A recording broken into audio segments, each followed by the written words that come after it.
Assalamualaikum warahmatullahi wabarakatuh. Halo teman-teman semuanya, kembali lagi bersama kita kelompok 4. Dalam hal ini kita akan membawakan sesuatu yang berbeda nih teman-teman. Jadi kali ini kita akan membahas sebuah perusahaan yang memproduksi beberapa macam produk. Nah, biar kalian gak penasaran, saya akan memberikan kisi-kisi beberapa produknya. Jadi kita akan membahas perusahaan yang memproduksi produk ini, dan ini. Bercanda teman-teman. Jadi kita akan membahas betul sekali perusahaan rokok. Ya, ketika kita membahas tentang perusahaan rokok ini tentu sangat menarik ya teman-teman. Karena perusahaan ini sangat kontroversial. Satu sisi mereka berbahaya, tapi satu sisi mereka menyebabkan keuangan negara sangat kaya raya. Nah, lalu apa sih yang mau kita bahas dari perusahaan rokok ini? Kamu bertanya-tanya? Oke, biar aku kasih tahu ya. Jadi kita akan membahas tentang manajemen resiko yang ada di dalam perusahaan tersebut. Yuk, daripada kalian penasaran, stay tune and check it out.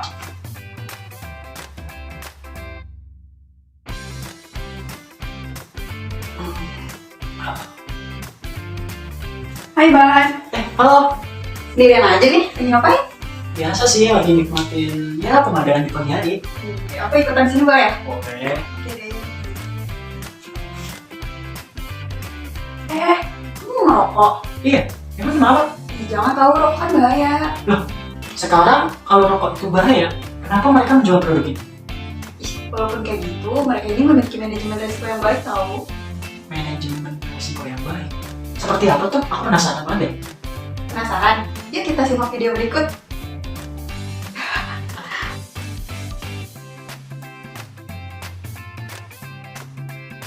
Baik teman-teman semuanya, jadi di sini saya akan menjelaskan mengenai tentang resiko apa aja sih yang terkandung dalam produk berikut. Benar. Nah, produk ini, ya betul sekali, produk rokok. Nah, jadi di dalam produk rokok ini sendiri terdapat banyak sekali resiko yang mungkin terkandung di dalamnya. Mengingat rokok ini sendiri merupakan produk yang juga sangat berbahaya. Kita mulai pertama dari resiko fundamental. Nah, jadi teman-teman, dalam resiko fundamental ini sendiri, resiko tersebut dapat dirasakan oleh semuanya, bukan hanya dari perusahaan itu sendiri. Misalnya apa? Misalnya adalah kondisi cuaca yang buruk. Ketika terjadi kondisi cuaca yang buruk, tentu perusahaan rokok ini sendiri akan beresiko untuk tidak dapat menyuplai bahan baku mereka ke perusahaan. Pasalnya ketika kondisi cuaca buruk, mereka akan kesulitan dong dalam menjemur suplai bahan baku utama ini, yakni tembakau. Kemudian contoh yang lain apalagi sih teman-teman? Contoh yang lain adalah ketika terjadi bencana, misalnya terjadi bencana banjir, atau terjadi bencana angin puting beliung, atau terjadi bencana kebakaran. Nah, tentu itu juga akan beresiko menyebabkan produksi dari perusahaan rokok ini akan terganggu, teman-teman. Oke, yang kedua ada resiko spekulatif. Nah, dalam resiko spekulatif ini sendiri ada dua kemungkinan, teman-teman. Yang pertama, kemungkinan yang menguntungkan. Contohnya seperti apa sih? Kita tahu bahwa perusahaan rokok ini sendiri merupakan perusahaan yang menghasilkan cuan yang sangat banyak atau menghasilkan pendapatan yang sangat banyak untuk negara. Nah, itu sangat menguntungkan tentunya buat negara. Contoh kedua adalah perusahaan rokok ini mampu membuka segudang lapangan pekerjaan untuk masyarakat di sekitarnya. Sehingga dengan begitu, masyarakat dapat berbondong-bondong untuk mendapatkan pekerjaan. Namun, seperti dua sisi mata angin, ketika ada keuntungan, tentu juga ada kerugian. Kerugian yang dapat diterita sangat banyak, teman-teman. Yang pertama, terjadi penolakan dari warga sekitar. Ya, tentu hal tersebut sudah sangat wajar ya, teman-teman, mengingat rokok ini merupakan produk yang sangat berbahaya. Contoh lainnya adalah dengan adanya penolakan untuk pengiklanan terhadap rokok. Ya, memang rokok ini menjadi hal tabu di masyarakat. Untuk itu, ketika rokok ini diiklankan secara luas, tentu akan terjadi banyak penolakan. Oke teman-teman, kita lanjut ke resiko yang ketiga, yakni resiko khusus. Nah, resiko khusus ini adalah resiko yang diderita secara khusus oleh perusahaan itu sendiri. Contohnya apa teman-teman? Contohnya adalah ketika perusahaan tersebut gagal untuk mengalami produksi karena terjadi peningkatan atau terjadi kekurangan bahan baku. Nah, ketika rokok ini sendiri mengalami kekurangan bahan baku, tentu tidak ada sesuatu yang dapat diproduksi dong dari rokok ini. Bayangkan saja ketika rokok tersebut tidak bisa menemukan tembakau. Lantas, bagaimana cara kita membuat rokok tersebut? Ya jelas tidak bisa. Terus yang kedua adalah kekurangan finansial. Ya hampir seluruh perusahaan pasti akan terkendala ketika mereka tidak memiliki modal untuk melakukan kegiatan operasionalnya. Termasuk juga perusahaan rokok ini. Ketika mereka tidak memiliki pendapatan untuk mengelola operasional mereka, tentu proses operasional tersebut akan tersendat dan tidak akan berjalan dengan lancar. Baik teman-teman, untuk yang selanjutnya yakni resiko yang keempat, yakni resiko eksternal. Nah, Dari namanya sendiri kita dapat menyimpulkan teman-teman bahwa resiko eksternal ini merupakan resiko yang berasal dari luar perusahaan rokok itu sendiri. Nah, dalam hal ini resiko eksternal ini terbagi ke dalam beberapa jenis. Yang pertama yakni pajak yang terlampau tinggi. Ya, sebagaimana yang kita tahu ya teman-teman, bahwa produk rokok ini merupakan produk yang memberikan penghasilan yang cukup tinggi untuk negara. Untuk itu, beban pajak yang ditanggungnya pun juga tidak tanggung-tanggung. Oke, yang kedua teman-teman, untuk resiko eksternal yang ditanggung oleh perusahaan ini yakni bea cukai yang terlampau tinggi. Bea cukai yang terlampau tinggi ini disebabkan oleh produksi rokok ini sendiri seringkali mengalami kegiatan ekspor impor. Untuk itu mereka harus menanggung beban bea cukai yang tidak main-main juga teman-teman. Bahkan dilansir dari Badan Pusat Statistika, bea cukai yang ditanggung oleh perusahaan rokok itu mencapai 96%. Wow, angka yang cukup besar ya teman-teman. Oke, yang terakhir yakni pasokan yang fluktuatif. Pasokan yang tidak menentu atau mengalami fluktuasi ini tentu juga akan dialami oleh hampir seluruh perusahaan. Termasuk juga dalam hal ini adalah perusahaan rokok dalam hal mensuplai tembakau. Hal tersebut memang tidak bisa kita pungkiri teman-teman, mengingat kondisi alam ataupun mungkin faktor-faktor yang lain dapat menyebabkan kondisi suplai produk ini juga akan mengalami fluktuasi. Baik teman-teman, kita masuk ke resiko yang kelima, yakni resiko internal. Seperti namanya juga teman-teman, resiko internal ini adalah resiko yang berasal dari dalam perusahaan itu sendiri. Dalam hal ini, resiko internal itu terbagi ke dalam beberapa jenis. Salah satunya yang pertama adalah terjadinya kasus korupsi di perusahaan tersebut. Wow, sangat mengerikan ya teman-teman. Kasus korupsi merupakan kasus yang mungkin sudah sangat umum kita temui di negara ini, di mana kasus korupsi ini seringkali kita jumpai terjadi di para petinggi sebuah perusahaan teman-teman. Untuk itu ketika terjadi kasus korupsi di dalam sebuah perusahaan tentu akan menyebabkan kerugian atau resiko yang dapat menyebabkan terjadinya keguncangan di dalam perusahaan tersebut. Yang kedua adalah sistem borongan yang menyebabkan para pekerja di dalam perusahaan rokok ini mengalami kelelahan atau mungkin tingkat kadar fokus yang terganggu teman-teman. Ya, seperti yang kita ketahui, tuntutan produksi dari perusahaan rokok ini sendiri sangat besar, mengingat produksi rokok ini sendiri harus terus dilakukan mengingat tingginya jumlah permintaan yang diminta oleh konsumen. Untuk itu, seringkali pekerja diminta untuk melakukan kerja ekstra demi memenuhi kebutuhan konsumen tersebut. Hal inilah yang terkadang menjadi risiko karena dapat menyebabkan mereka kelelahan, bahkan bisa menyebabkan risiko terburuk sekalipun untuk tubuh mereka. Yang selanjutnya adalah kecelakaan di dalam kerja. Ya, seperti yang kita ketahui, seberapa aman pun kita melakukan tindakan atau kegiatan sesuatu kegiatan, selalu saja terdapat risiko yang terkandung di dalamnya. Termasuk juga saat kita memproduksi rokok ini sendiri. Ketika para pekerja memproduksi rokok ini sendiri, seringkali mereka mengalami kecelakaan kerja, baik dari tingkat yang rendah, medium, bahkan tinggi teman-teman. Untuk itu kita perlu berhati-hati saat kita melakukan segala tindakan. Oke teman-teman, selanjutnya kita masuk ke resiko yang ke-6. Resiko yang ke-6 ini merupakan resiko sosial. Ya, sebagaimana kodrati kita sebagai makhluk sosial, seringkali kita dalam berhubungan dengan masyarakat atau orang lain seringkali mengalami masalah. Termasuk juga dalam perusahaan rokok ini sendiri teman-teman. Dimana untuk resiko sosial ini sendiri, rokok ini menanggung beberapa resiko sosial yang mungkin bisa dibilang cukup wow teman-teman. Oke, yang pertama, resiko sosial yang ditanggung oleh rokok ini sendiri adalah adanya penolakan dari masyarakat. Penolakan dari masyarakat ini sendiri bentuknya bermacam-macam, mulai dari penolakan untuk mendirikan pabrik produksi rokok ini sendiri, penolakan untuk mengiklankan rokok itu sendiri, hingga penolakan untuk membeli rokok ini sendiri. Ya, hal tersebut tidak lepas dari citra rokok itu sendiri sebagai zat yang sangat berbahaya untuk dikonsumsi, yang mana sebagaimana tertera di dalam bungkus ini dapat menyebabkan kanker, gangguan kesehatan, gangguan jantung, hingga gangguan kandungan. Oleh karena itu, seringkali masyarakat atau warga-warga itu sering menolak produksi dari rokok ini sendiri. Baik teman-teman, selanjutnya resiko yang ke-7. Resiko yang ke-7 ini berasal dari resiko statis dari perusahaan itu sendiri. Resiko statis dari perusahaan itu sendiri terbagi ke dalam beberapa golongan, yakni ada resiko hari tua dan juga resiko tentang kematian. Ya, dua hal tersebut merupakan kodrat kita sebagai manusia yang tidak dapat kita lepaskan dari diri kita, atau tidak dapat kita pungkiri, atau tidak dapat kita hindari teman-teman. Oleh karena itu, resiko tersebut tentu melekat ke dalam setiap pribadi seseorang. Maka dari itu, perusahaan rokok sekalipun tidak dapat menghindari hal tersebut. Akan tetapi, mereka dapat mengantisipasinya dengan selalu melakukan regenerasi pekerja. Karena resiko hari tua itu tidak dapat dihindari dan resiko kematian pasti akan datang menemui kita semua teman-teman. Oke, yang selanjutnya ada resiko ekonomi. Nah, Resiko ekonomi ini sendiri merupakan resiko yang berasal dari kondisi ekonomi suatu negara. Nah, seperti yang kita ketahui bahwa Indonesia ini sendiri mata uang negaranya adalah rupiah. Maka dari itu, resiko ekonomi pertama yang ditanggung oleh perusahaan rokok ini adalah nilai tukar rupiah. Ketika nilai tukar rupiah itu mengalami perubahan, baik itu rendah maupun tinggi, tentu akan mempengaruhi tingkat produksi bahkan harga jual dari rokok ini sendiri.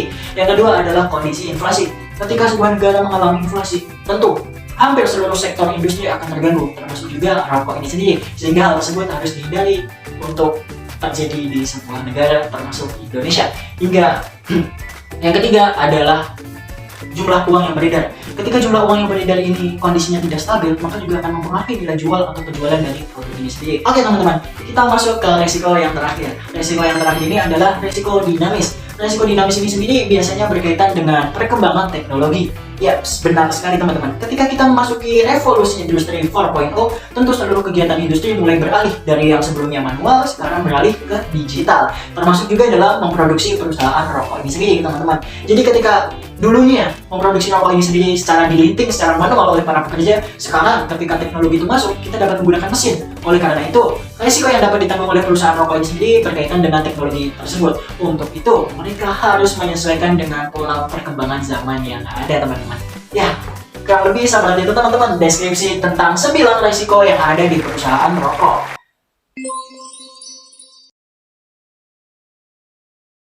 Selanjutnya, di sini saya akan memaparkan mengenai matriks severity perusahaan rokok dari hasil identifikasi yang sudah dilakukan sebelumnya.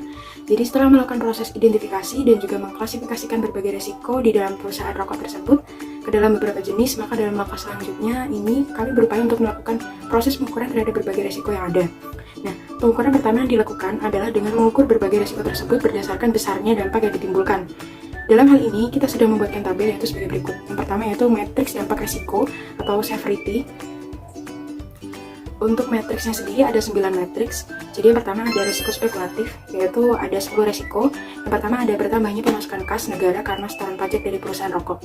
Nah, dampak ini termasuk dalam dampak minimal karena hampir tidak didapati kerugian yang terdeteksi dan juga uang kas negara menjadi bertambah dan juga banyak, sehingga mampu digunakan untuk membiayai pembangunan negara untuk periode selanjutnya. Selanjutnya di sini ada pemasukan cukai mencapai 96%, termasuk dalam dampak minimal, dikarenakan tidak adanya kerugian yang teridentifikasi juga dan karena pendapatan negara bertambah dan juga uang kas bertambah pula. Selanjutnya adalah petani tembakau memiliki pasar penjualan tetap, memiliki dampak minimal dikarenakan tidak ada indikasi risiko kerugian yang ada dan juga terjaminnya pasar penjualan hasil pertanian para petani tembakau, dan perusahaan juga memiliki supplier tetap yang sudah terjamin akan kualitas dan juga profesionalitasnya. Selanjutnya adalah menjadi salah satu sektor terbesar penggerak ekonomi negara dengan dampak minimal karena tidak ada indikasi kerugian yang ada pula. Terus tetapi sebaliknya, yaitu negara memiliki pemasukan kas dari salah satu sektor dengan setoran yang tinggi. Selanjutnya yaitu menumbuhkan industri jasa rokok dan juga tembakau, memiliki dampak minimal karena tidak terindikasi kerugian atau risiko di dalamnya dikarenakan adanya pertumbuhan perusahaan-perusahaan baru sehingga membuat perusahaan rokok lain harus terus berkembang. Nah, usaha tembakau turut berkembang untuk memenuhi permintaan pasar pula. Selanjutnya adalah penyediaan lapangan usaha dari penyerapan tenaga kerja mencapai 6,1 juta orang. Memiliki dampak minimal karena tidak ada indikasi kerugian yang terdeteksi dan juga perusahaan mampu membuka loker sehingga mengurangi tingkat pengangguran di Indonesia. Selanjutnya itu banyak menerima penolakan karena dianggap berkonotasi negatif. Memiliki dampak minor dikarenakan dampak yang dirasakan oleh para perokok mendapat pengucilan dan juga anggapan atau pandangan buruk dari lingkungan. Selanjutnya itu banyak memunculkan merek dagang rokok secara ilegal sehingga merugikan cukai negara. Pada indikator ini memiliki dampak moderat dikarenakan merek-merek ilegal tidak terdaftar merek dagangnya, sehingga pihak cukai dan juga pajak tidak bisa melacak track record dan tidak bisa mengeluarkan wajib pajak untuk perusahaan tersebut. Selanjutnya itu banyak merek rokok bermunculan sehingga menyebabkan ketatnya persaingan dalam pemasaran. Hal ini menciptakan dampak ekstrim karena perusahaan terancam bangkrut dan juga harus mengalami sulitnya pemasaran. Selanjutnya itu tingginya angka kematian dan sakit yang dikarenakan oleh efek buruk rokok secara aktif dan juga pasif. Pada hal ini memiliki dampak ekstrim dikarenakan terindikasi kerugian atau risiko yang mengerikan, yaitu meningkatnya tingkat risiko kematian dan juga sakit akibat konsumsi rokok tersebut. Yang kedua yaitu ada risiko khusus. Di risiko khusus ini ada 2 indikator yang terdeteksi. Yang pertama yaitu kekurangan pasokan bahan baku tembakau sehingga sebagai sumber utama pembuatan rokok. Nah, Pada hal ini memiliki dampak ekstrim dikarenakan dengan kelangkaan bahan baku yang ada tentu berpotensi menyebabkan terganggunya proses produksi sebuah perusahaan. Nah, di mana dengan terganggunya proses produksi tersebut tentu perusahaan akan kehilangan sumber pendapatan mereka yang nantinya akan memiliki ancaman untuk berupa kerugian. Selanjutnya yaitu kecelakaan kerja di pabrik pada saat produksi rokok yang bisa saja terjadi apabila adanya pengawasan yang kurang atau lalai. Memiliki dampak ekstrim dikarenakan hal ini bisa mengakibatkan korban jiwa dan juga trauma bagi para korbannya. Resiko yang ditanggung pun akan semakin banyak ketika dari resiko pemulihan kesehatan para karyawan yang terluka pun juga banyak. Yang selanjutnya yaitu resiko fundamental. Di resiko fundamental ini ada 2 indikator, yaitu yang pertama kondisi cuaca yang tidak menentu memiliki dampak minor. Alasannya yaitu karena resiko ini masih bisa diatasi dengan berbagai strategi dan juga perhitungan atau peramalan cuaca yang akurat. Selanjutnya yaitu melemahnya nilai rupiah menyebabkan menurunnya laba bersih perusahaan. Hal ini menyebabkan dampak moderat atau disebut sebagai dampak moderat dikarenakan melemahnya nilai rupiah atau akan sangat berdampak bagi kelangsungan perusahaan, di mana akibatnya akan membuat laba bersih perusahaan rokok nantinya akan menurun. Hal ini dialami perusahaan rokok karena perusahaan membutuhkan bahan baku utama berupa tembakau dan juga cengkeh yang berkualitas untuk produksi mereka. Selanjutnya yaitu resiko eksternal. Dalam resiko eksternal ini ada 5 indikator yang terdeteksi. Yang pertama yaitu pajak yang terlampau tinggi, disebut dengan dampak moderat, dikarenakan hal tersebut masuk ke dalam jenis dampak moderat karena pajak ini biasanya tidak memberatkan perusahaan, karena sebagaimana peraturan yang ada, besarnya pajak untuk perusahaan rokok ini hanya sekitar 10-20% dengan dasar pengenaannya pada cukai. Selanjutnya adalah bea cukai yang tinggi, memiliki dampak moderat. Alasannya adalah secara umumnya mirip dengan alasan sebelumnya, di mana meskipun bea cukai yang dibebankan kepada rokok ini tergolong cukup tinggi, perusahaan masih dapat menanganinya dengan baik, serta memang perusahaan juga sudah memberikan bea cukai di dalam setiap bungkus rokoknya. Selanjutnya yaitu syarat legalitas yang susah, masuk ke dalam dampak ekstrim dikarenakan dengan susahnya syarat legalitas ini tentu membuat perusahaan rokok sendiri harus memutar otak mereka untuk memenuhi berbagai persyaratan yang ada. Selanjutnya itu pasokan yang fluktuatif, memiliki dampak ekstrim. Alasannya sendiri yaitu dengan ketidakstabilan pemasok tentu akan berpotensi mengancam kelangsungan proses produksi perusahaan. Selanjutnya ada harga bahan baku yang tidak stabil, memiliki dampak moderat. Alasannya karena memang ketidakstabilan harga bahan baku ini bagi sebagian perusahaan rokok sudah menjadi hal yang umum terjadi. Meskipun pada akhirnya dengan ketidakstabilan ini mengharuskan perusahaan mengeluarkan biaya pembelian yang sedikit lebih banyak, tapi proses produksi dan kegiatan operasional perusahaan masih mampu diupayakan dengan baik untuk berjalan. Yang selanjutnya yaitu risiko internal. Pada risiko internal sendiri ada 6 indikator yang ditemukan, yaitu yang pertama terjadinya kebakaran. Hal ini masuk dalam dampak ekstrim dikarenakan terjadinya kebakaran tentunya menimbulkan berbagai kerugian besar yang bagi perusahaan tersebut. Nah, bahkan dampak yang paling buruknya adalah mengalami kebangkrutan. Selanjutnya yaitu tindakan korupsi di sebuah perusahaan. Hal ini termasuk dalam dampak mayor dikarenakan korupsi merupakan salah satu bentuk fraud atau kecurangan yang dapat merugikan pihak lain. Dalam hal ini biasanya dilakukan oleh perusahaan. Nah, dampak yang ditimbulkan pun tidak hanya berupa kerugian finansial, tetapi juga mengakibatkan kehilangan kepercayaan publik dan lain sebagainya. Selanjutnya itu terjadinya kecacatan dan juga kerusakan produk pada sebuah perusahaan. Dampaknya yaitu berupa dampak minor dikarenakan hal ini karena tingkat keparahan tidak begitu tinggi, mengingat kecacatan produk yang diterima oleh konsumen tidak begitu mempengaruhi fungsi dan juga nilai dari produk tersebut. Selanjutnya itu terjadinya kecelakaan kerja, termasuk dalam dampak moderat dikarenakan tingkat keparahan yang ditimbulkan yaitu sedang, mengingat kecelakaan kerja terlibat langsung dengan keselamatan juga kesehatan tenaga kerja yang ada. Selanjutnya itu sistem kerja yang dorongan yang menyebabkan kurangnya istirahat bagi pekerja karena pekerja dituntut untuk memenuhi target yang ada. Masuk ke dalam dampak minor dikarenakan hal ini tingkat keparahan yang ditimbulkan tidak begitu besar atau parah karena masih dapat diatasi dan juga diterima sebagai konsekuensi seorang pekerja yang bekerja pada sebuah perusahaan. Selanjutnya itu terpapar nikotin yang berasal dari tembakau ketika pekerja tersebut melakukan pekerjaannya di sebuah perusahaan. Nah, hal ini termasuk ke dalam dampak minor dikarenakan hal itu masih dapat diatasi dan juga diantisipasi dengan menggunakan masker ataupun baju-baju khusus ketika melakukan pekerjaan mereka. Selanjutnya yaitu resiko sosial. Resiko sosial ini ada 3 indikator ditemukan, yaitu yang pertama penolakan dari warga atau masyarakat memiliki dampak ekstrim. Alasannya adalah karena adanya penolakan ini sangatlah berat, dimana ketika masyarakat sendiri menolak untuk perusahaan mendirikan pabrik di dalam lokasi yang sudah ditentukan sebelumnya. Hal itu tentunya memiliki potensi kerugian yang sangat besar yang akan dirasakan oleh perusahaan yang terkait. Selanjutnya adalah penolakan konsumsi rokok, memiliki dampak moderat. Alasannya dikarenakan memang penolakan ini sendiri sudah sering terjadi dan juga umum dilakukan oleh masyarakat. Namun sekalipun penolakan ini memiliki dampak bagi perusahaan, dampak tersebut tidak begitu signifikan dan cenderung masih mampu dikendalikan dengan baik oleh perusahaan.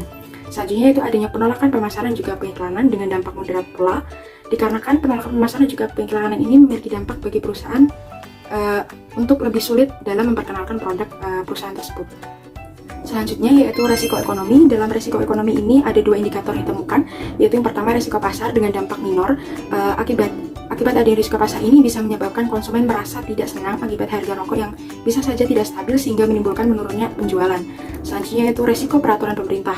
Hal ini memiliki dampak moderat dikarenakan sama dengan resiko yang sebelumnya, hanya saja yang membedakan dari segi sebab kenaikan harga itu sendiri dan juga bagaimana pemerintah dalam mengeluarkan kebijakan setiap tahunnya. Selanjutnya yaitu resiko statis. Pada resiko statis ini ditemukan dua indikator. Yang pertama yaitu resiko kematian, termasuk dalam dampak yang moderat, dikarenakan sebenarnya resiko ini tidak terlalu berbahaya, walaupun dampaknya akan kehilangan tenaga kerja yang profesional, tapi perusahaan tersebut mampu menciptakan loker baru sehingga mendapat sumber daya baru yang juga lebih berkompeten. Selanjutnya yaitu resiko hari tua, termasuk dalam resiko minor atau memiliki dampak minor, dikarenakan hal ini juga tidak terlalu berbahaya pula, dikarenakan setiap orang memang memiliki masa kerjanya tertentu sehingga perusahaan tersebut juga mampu untuk menciptakan loker baru sehingga nantinya akan mendapatkan karyawan-karyawan baru yang lebih berkompeten dan juga mengenal teknologi yang berkembang secara terus-menerus. Yang terakhir yaitu resiko dinamis. Dalam resiko dinamis ini hanya ditemukan satu indikator, yaitu perkembangan teknologi. Hal ini masuk ke dalam dampak ekstrim dikarenakan perkembangan teknologi ini pada dasarnya sangat berbahaya. Dampaknya di mana dapat berpotensi mengancam kerugian yang besar pada perusahaan, bahkan dampak yang lebih buruknya yaitu mengalami kebangkrutan bagi perusahaan tersebut. Oke, selanjutnya ada matrix probability, resiko spekulatif. Jadi yang pertama ini resikonya ada bertambahnya pemasukan kas negara karena setoran pajak dari perusahaan rokok masuk ke jenis possible dengan alasan karena tiap perusahaan rokok ini yang legal dipastikan membayar pajak dengan cukai rutin tiap periode pembayaran, yaitu 2 tahun, 2 kali dibayar tiap tahunnya. Yang kedua ini adanya pemasukan cukai mencapai 96% dengan jenis ini masuk ke possible. Alasannya karena tiap rokok yang beredar secara ilegal ini memiliki cukai di tiap bungkusnya dan harus membayar ke pemerintah di tiap 2 tahun 2 kali, yaitu per tahunnya. Selanjutnya ada pertanian tembakau memiliki pasar penjualan yang tetap, masuk ke jenis probable dengan alasan karena setiap panen hasil pertanian tembakau ini akan dibeli oleh perusahaan rokok dan proses ini terjadi hingga 4 kali dalam setahun. Selanjutnya menjadi salah satu sektor terbesar pergerakan ekonomi negara, masuk ke jenis possible dengan alasan karena perusahaan membayar cukai dan pajak secara rutin dan rokok pun peminatnya ini selalu berkembang, jadi tidak menuntut kemungkinan besarnya pajak dan cukai pun terbilang besar. Selanjutnya ada menumbuhkan industri jasa rokok dan tembakau, masuk ke jenis possible dengan alasan karena tingkat possible ini dilihat bahwa lapangan pekerjaannya ini semakin banyak merek rokok yang bermunculan dan dengan harga tembakau saat ini mencapai 38.000 per kilonya untuk yang kering, dan itu artinya permintaan pasar terus bertumbuh. Selanjutnya ada penyediaan lapangan usaha dan penyerapan tenaga kerja mencapai 6,1 juta orang, terutama di daerah penghasil tembakau, cengkeh, dan produksi rokok, masuk ke jenis frekuens. Karena alasannya itu, dengan bermunculannya banyak merek ataupun bertambahnya merek rokok pada perusahaan, membuat lapangan pekerja pun semakin bertambah. Selanjutnya ada banyaknya menerima penolakan karena dianggap berkonotasi negatif, masuk ke jenis probable dengan alasan karena masih banyak sekali orang yang beranggapan bahwa rokok ini selalu berbanding lurus dengan perilaku yang buruk. Selanjutnya ada banyaknya bermunculan merek dengan rokok secara ilegal sehingga merugikan cukai negara, masuk ke jenis probable. Alasannya dilihat dari lapangan pekerjaan yang sekarang ini sangat marak rokok yang tidak memiliki izin edar. Hal ini digunakan untuk menekankan harga jual sehingga rokok ini bisa masuk ke pasar. Selanjutnya, banyak merek rokok bermunculan sehingga menyebabkan ketatnya persaingan dalam pemasaran. Ini masuk ke jenis frekuens. Alasannya karena seperti poin sebelumnya, poin ini merupakan salah satu alasan yang mendasari resiko pada poin yang sebelumnya muncul. Dan kesulitan pemasaran ini bisa terjadi di tiap proses pemasaran yang dilakukan. Resiko yang selanjutnya yang terakhir, tingginya angka kematian dan juga sakit karena efek buruk dari rokok secara aktif maupun pasif, sehingga mengakibatkan banyak generasi muda kehilangan masa produktifnya. Masuk ke jenis frekuens dengan alasan dikutip dari laman WHO menuliskan bahwa angka kematian ini naik 30% pada tahun ini, sekitar 17,3 juta orang. Nah, sehingga hal ini mendasari bahwa kasus tersebut bisa terjadi di tiap harinya, bahkan lebih dari 5 kasus. Yang selanjutnya ada resiko khusus. Yang pertama ini ada kekurangan pasokan bahan baku tembakau sebagai sumber utama pembuatan rokok, masuk ke jenis unlikely dengan alasan tingkat keseringan resiko ini terjadi tergolong sangat jarang, di mana berdasarkan data yang ada, hampir rata-rata perusahaan rokok ini hampir tidak pernah mengalami kekurangan bahan baku karena mereka memiliki strategi produksi yang baik serta sistem pengadaan yang struktur dengan baik. Yang kedua ini ada kecelakaan kerja di pabrik pada saat produksi rokok yang bisa saja terjadi apabila adanya pengawasan yang kurang ataupun lalai. Di sini masuk ke jenis probable karena risiko ini dapat dikatakan sering walaupun dengan tingkat keparahan yang berbeda-beda. Oke, yang selanjutnya ada risiko fundamental. Yang pertama, risikonya ini ada kondisi cuaca yang tidak menentu. Di sini dimasukkan ke jenis frequency dengan alasan karena curah hujan yang tinggi ini tidak dapat diprediksi sangat sering terjadi di Indonesia. Yang kedua ini risikonya melemahnya nilai rupiah yang menyebabkan menurunnya laba bersih perusahaan. Di sini masuk ke jenis unlikely. Alasannya karena melemahnya nilai rupiah jarang terjadi di dunia. Oke, yang selanjutnya ada risiko eksternal. Yang pertama, risikonya ini pajak yang terlampau tinggi. Di sini masuk ke jenis possible dengan alasan karena pajak sendiri itu dibayarkan setiap tahunnya. Nah, dari situ resiko ini masuk ke dalam jenis possible. Selanjutnya ada biaya cukai yang tinggi. Di sini masuk ke jenis possible juga dengan alasan karena memang cukai ini mirip dengan pajak di mana dibayarkan setiap tahunnya. Selanjutnya ada syarat legalitasnya yang susah. Di sini masuk ke jenis unlikely karena memang kasus resiko ini jarang terjadi, hanya sekitar 1-2 kasus saja dalam 5 tahun. Hal ini terjadi karena memang perusahaan rokok ini mayoritas sudah mampu memenuhi berbagai persyaratan yang ada. Selanjutnya ada pasokan yang fluktuatif, masuk ke jenis probable.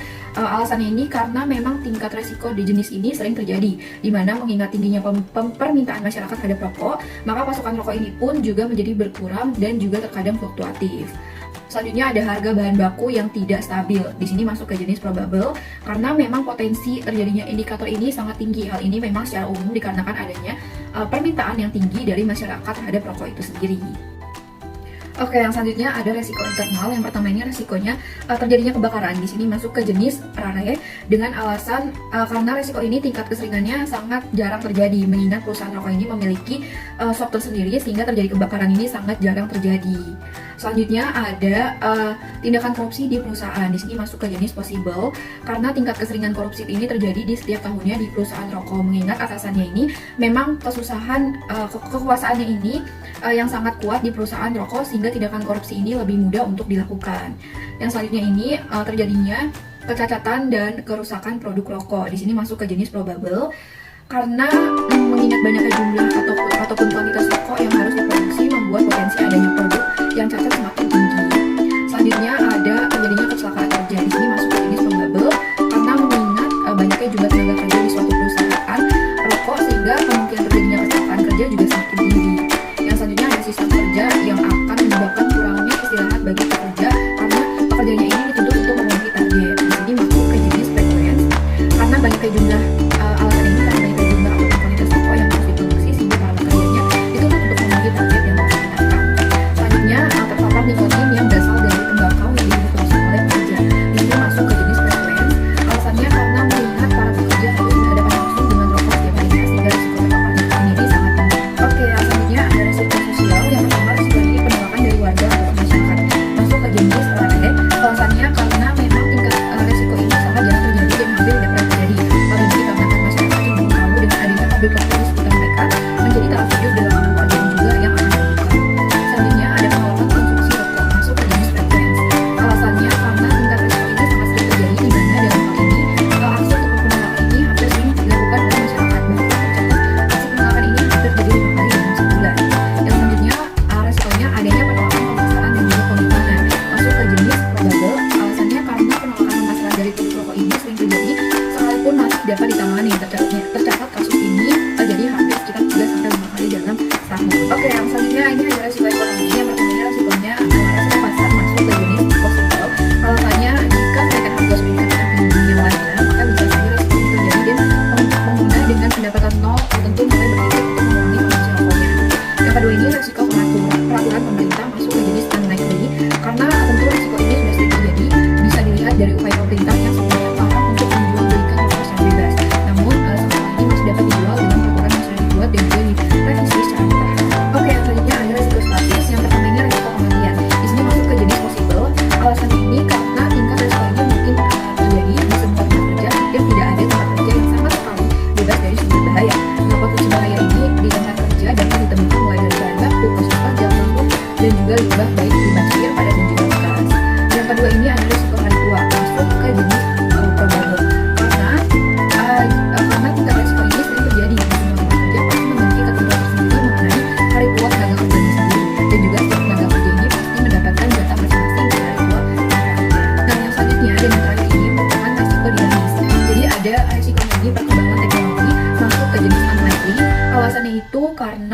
tingkat seringnya resiko ini yang terjadi tergolong sangat jarang. Di zaman modern seperti ini, hampir rata-rata perusahaan rokok sudah menggunakan mesin-mesin untuk membantu proses produksinya, karena mereka memiliki strategi produksi yang baik serta sistem pengadaan yang struktur dengan baik juga. Baik, di sini saya akan melanjutkan pembahasan mengenai analisis resiko pada sektor rokok, di mana yang akan dibahas pada sesi kali ini yaitu pengendaliannya, di mana pengendalian resiko yang pertama yaitu resiko spekulatif. Di antaranya, banyak menerima penolakan karena dianggap berkonotasi negatif. Untuk menyikapi hal ini, solusi yang dapat ditawarkan adalah dengan cara melakukan penyuluhan kepada masyarakat tentang rokok, sehingga mindset negatif tentang rokok di masyarakat ini dapat dihilangkan. Dalam hal ini, jenis pengendalian yang dilakukan adalah risk control karena kita berupaya untuk mengontrol dan merubah pola pikir masyarakat tentang rokok. Lalu yang kedua yaitu banyak memunculkan merek dagang rokok secara ilegal sehingga merugikan cukai. Nah, dalam resiko ini pengendalian yang dilakukan adalah dengan cara risk transfer, yaitu dengan cara memindah tangankan kepada pemerintah. Sehingga pemerintah dapat mengatur nih peredaran rokok-rokok yang ada sehingga rokok ilegal dapat dihindarkan sehingga tidak merugikan negara. Lalu yang ketiga yaitu banyak merek rokok yang bermunculan sehingga menyebabkan ketatnya persaingan. Nah, untuk menyikapi hal ini, para produsen rokok harus mampu menciptakan inovasi dari rokok. Nah, seperti yang kita tahu ya, rokok ini memiliki dampak yang negatif. Nah, sehingga rokok harus dikembangkan untuk memiliki manfaat bagi kesehatan. Nah, dalam resiko ini, jenis pengendalian yang dilakukan adalah dengan cara kombinasi atau pooling, di mana perusahaan menambah banyaknya exposure unit dalam batas kendali perusahaan. Terus yang keempat yaitu tingginya angka kematian dan sakit yang diakibatkan karena efek buruk rokok, baik aktif maupun pasif. Nah, untuk mengendalikan risiko ini, cara yang dapat dilakukan oleh pemerintah adalah dengan cara menaikkan harga rokok, sehingga para pembeli ini dapat mengurangi tingkat konsumsi mereka. Selain itu, bagi perokok sendiri dengan cara meningkatkan kesadaran mengenai efek buruk rokok, di mana pengendalian risiko yang dilakukan dalam ini adalah risk avoidance atau menghindari risiko, di mana pengendalian dilakukan dengan cara menghindari asap rokok ataupun dengan cara berhenti merokok. Lalu analisis pengendalian risiko yang kedua yaitu risiko khusus perusahaan rokok. Nah, dalam mengantisipasi berbagai risiko khusus di dalam sektor rokok yang mana notabene masih dapat kita perkirakan ini, alangkah lebih baiknya perusahaan harus menyusun strategi perencanaan yang baik, di mana ketika hal tersebut nantinya terjadi, perusahaan sudah siap mengatasi dampaknya di kemudian hari. Sebagai contohnya nih, ketika perusahaan sudah mampu memprediksi bahwa bulan depan harga tembakau akan naik, maka perusahaan ini harus segera melakukan perencanaan untuk melakukan pengadaan di bulan ini untuk meminimalisir terjadinya kerugian. Nah, pengendalian yang dilakukan adalah dengan metode pengendalian risiko. Hal ini dikarenakan risiko khusus memiliki kondisi risiko yang cenderung tidak menentu dan bisa terjadi secara mendadak. Dari situlah perlunya mengendalikan risiko agar situasi yang terjadi ini dapat segera ditangani dengan baik. Selanjutnya yaitu pengendalian pada risiko fundamental perusahaan rokok, di mana yang pertama yaitu kondisi cuaca yang tidak menentu. Solusi yang dapat ditawarkan atas risiko ini adalah dengan cara melakukan perhitungan yang tepat dan akurat mengenai waktu-waktu akan terjadinya perubahan cuaca yang tidak menentu, misalnya perubahan suhu udara, sehingga risiko tersebut dapat dihindari. Maka dari itu, metode pengendalian yang dilakukan adalah risk control. Hal ini karena perusahaan berupaya untuk mengurangi kerugian yang dapat ditimbulkan dengan cara preventif atau sebelum peristiwa. Dalam hal ini adalah cuaca yang tidak menentu terjadi, sehingga perusahaan berusaha mengontrol atau mengatur dan memperkirakan kapan waktu yang tepat untuk melakukan penjemuran dan waktu yang tidak tepat untuk melakukan penjemuran. Lalu yang kedua yaitu melemahnya nilai rupiah yang menyebabkan menurunnya laba bersih perusahaan. Dalam mengatasi hal ini, perusahaan dapat mengantisipasinya dengan cara selalu memantau bagaimana pergerakan kurs rupiah di Indonesia maupun di mancanegara. Dengan begitu, mereka akan lebih bersiap jika dirasa akan terjadi gejolak terhadap lemahnya nilai rupiah nantinya.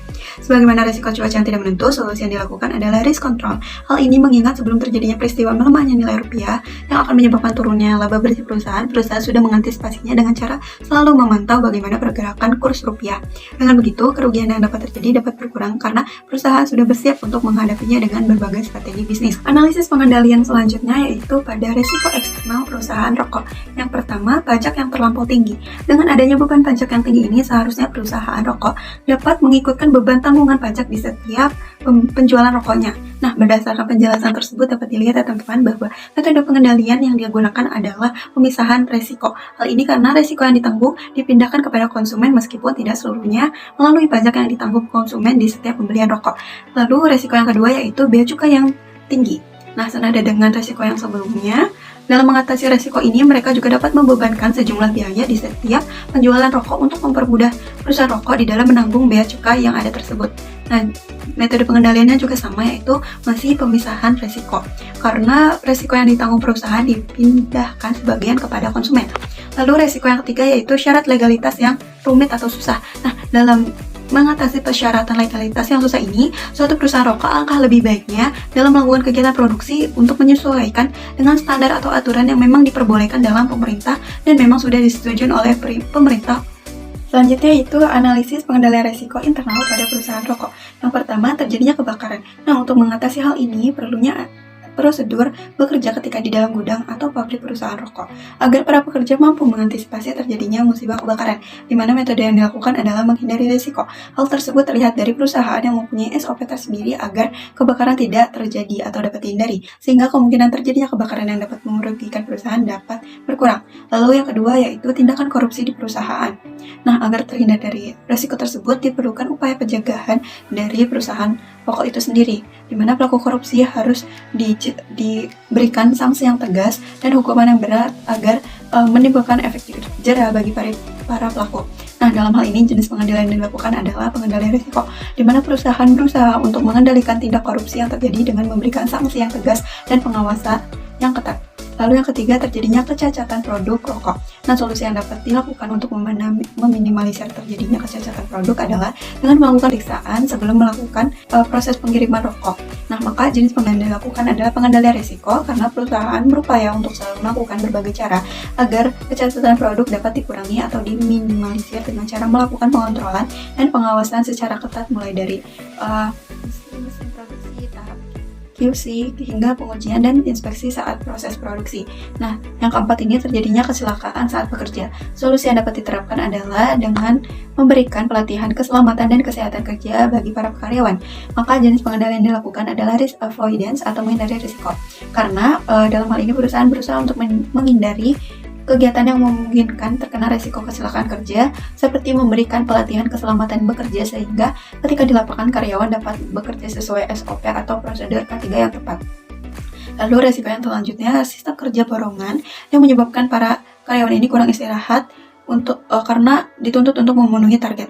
Nah, untuk mengatasi hal ini, alangkah lebih baiknya perusahaan ini mampu mulai mentransformasikan diri ke perkembangan zaman yang ada, yaitu menggunakan teknologi terkait inovasi pembuat rokok gitu. Dengan begitu, perusahaan tidak perlu lagi memeras tenaga kerja mereka untuk mengerja target. Maka jenis pengendalian yang dilakukan adalah penghindaran risiko. Hal ini karena perusahaan berusaha untuk menghindari risiko dengan mengambil langkah lain gitu, yaitu dengan cara mentransformasikan ke teknologi dan digital.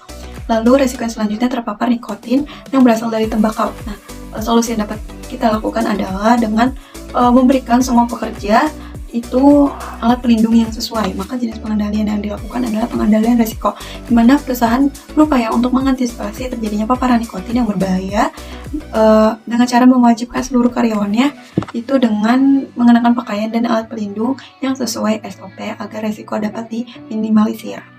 Lalu, analisis pengendalian risiko sosial pada perusahaan rokok. Yang pertama, ada risiko penolakan dari warga atau masyarakat. Nah, dalam mengatasi risiko ini, perusahaan harusnya meminta perizinan dari masyarakat terlebih dahulu dan juga pihak yang berwenang sebelum membuka usaha, khususnya usaha di rokok. Nah, jenis metode pengendalian yang dilakukan adalah dengan menggunakan pengendalian risiko, karena memang perusahaan berupaya untuk melakukan upaya pendekatan kepada masyarakat untuk menghindari risiko tersebut. Lalu risiko yang kedua yaitu penolakan konsumsi rokok. Nah, dalam hal ini alangkah lebih baiknya jika suatu perusahaan rokok memberikan peringatan di dalam rokok itu sendiri mengenai dampak dan potensi yang dapat membahayakan konsumen jika tetap mengonsumsi rokok. Dengan begitu, meskipun pada dasarnya rokok merupakan barang yang berbahaya, namun perusahaan rokok setidaknya juga sudah memberikan peringatan sebelumnya. Nah, jenis metode yang digunakan adalah pengendalian risiko. Hal ini karena perusahaan sudah melakukan upaya preventif sebelum risiko ini terjadi. Lalu yang ketiga yaitu adanya penolakan pemasaran dan pengiklanan. Dalam hal ini, perusahaan dapat mengatasinya dengan cara menentukan jam khusus dalam melakukan pengiklanan dan pemasaran itu sendiri. Khususnya dalam hal ini ketika mereka melakukan pemasaran melalui media digital, mereka dapat memilih jam khusus yang mana iklan tersebut dapat diterima oleh orang yang tepat, khususnya mereka yang sudah cukup umur dan mengerti tentang rokok ini. Nah, dalam hal ini jenis metode yang dilakukan adalah pengendalian risiko, karena perusahaan berusaha membuat kesepakatan terkait waktu pengiklanan yang ditunjukkan untuk meminimalisir dampak risiko yang ada. Bisnis pengendalian risiko ekonomi perusahaan rokok. Nah, dalam mengatasi risiko ekonomi ini, sebaiknya perusahaan rokok sudah harus mampu mengikuti kondisi perekonomian dalam negeri maupun mancanegara. Dalam hal ini, mereka harus memperhatikan berbagai hal, mulai dari kondisi pasar, kurs mata uang, jumlah uang yang beredar, kebijakan ekonomi, dan lain sebagainya. Dengan begitu, pengendalian risiko yang digunakan adalah pengendalian risiko. Selanjutnya yaitu analisis pengendalian risiko statis perusahaan rokok, di mana risiko statis sendiri dapat dicontohkan seperti risiko hari tua dan risiko kematian, di mana solusi dari risiko statis ini yaitu setiap perusahaan harus dengan cepat melakukan regenerasi karyawan yang sudah dekat memasuki waktu pensiun. Perusahaan juga harus mempertimbangkan dalam memilih generasi mendatang. Dalam hal ini adalah karakter dan integritasnya. Perusahaan dapat memilih karyawan yang memiliki kinerja yang baik dan disiplin karena akan berdampak pula bagi kemajuan perusahaan tersebut. Jadi dalam hal ini pengendalian yang dilakukan adalah menghindari risiko, karena perusahaan dapat mencoba mencari regenerasi karyawan sebelum atau ketika karyawan tersebut sudah mendapati masa pensiun. Jadi ketika karyawan tersebut sudah memasuki hari masa pensiun, perusahaan sudah mempunyai pengganti karyawan tersebut. Lalu yang terakhir ada analisis pengendalian risiko dinamis perusahaan rokok. Solusi dari risiko dinamis ini yaitu melakukan transformasi digital secepat mungkin, di mana dalam hal ini pengendalian yang dilakukan adalah pengendalian risiko, karena dengan menggunakan metode pengendalian risiko yang mana perusahaan harus melakukan upaya preventif dengan melakukan transformasi digital di perusahaan secepat mungkin agar dapat bersaing dengan perusahaan rokok lain.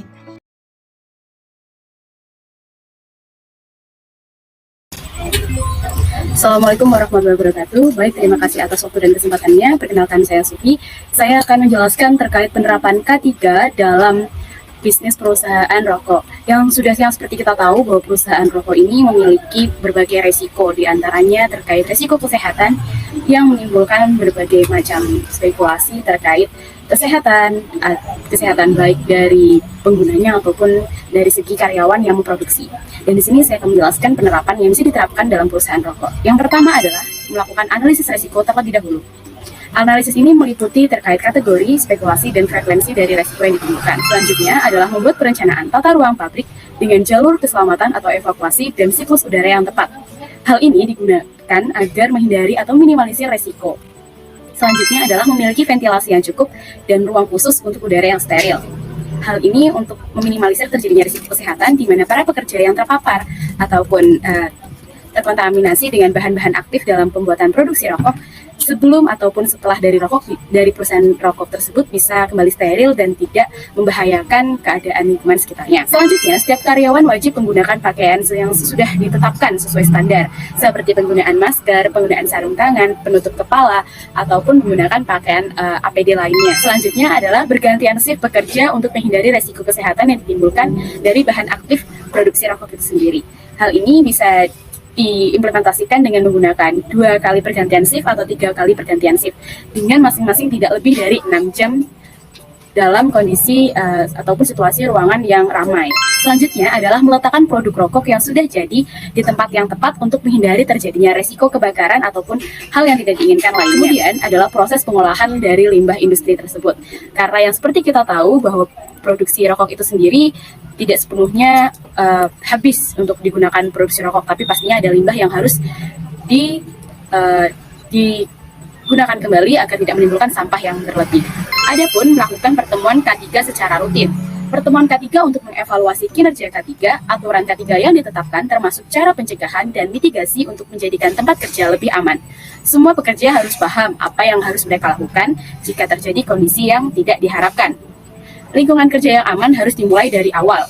Karena itu, ahli K3 untuk melihat secara detail terhadap semua faktor yang berhubungan dengan keselamatan, keamanan, dan kesehatan. Selanjutnya dimulai dari pekerja yang mengikuti semua aturan dalam prosedur kerja dan izin kerja termasuk inspeksi peralatan kerja secara rutin. Kemudian, biasakan stop sejenak untuk senam peregangan. Hal yang seperti kita tahu bahwa produksi rokok secara manual ataupun menggunakan mesin tentunya mengalami kegiatan yang cukup monoton. Nah, stop sejenak untuk senam peregangan merupakan cara mudah untuk meningkatkan kesehatan ergonomik bekerja. Cukup 5 menit untuk peregangan otot dan mengurangi stres dari karyawan pekerjaan tersebut, mengendorkan otot-otot yang tegang dan mengatur posisi kembali yang lebih efektif dan lebih nyaman. Kemudian, adalah lingkungan kerja yang bersih, di mana lingkungan kerja yang kotor dapat menyebabkan kecelakaan yang harusnya bisa dihindari. Pastikan kotak kardus yang ditata rapi dan tidak menutupi peralatan K3. Lakukan inspeksi secara rutin kebersihan baik untuk kantor maupun tempat kerja. Gunakan program 5R di tiap-tiap tempat kerja. Baik, cukup sekian penerapan ketiga dalam perusahaan rokok yang dapat saya sampaikan. Terima kasih.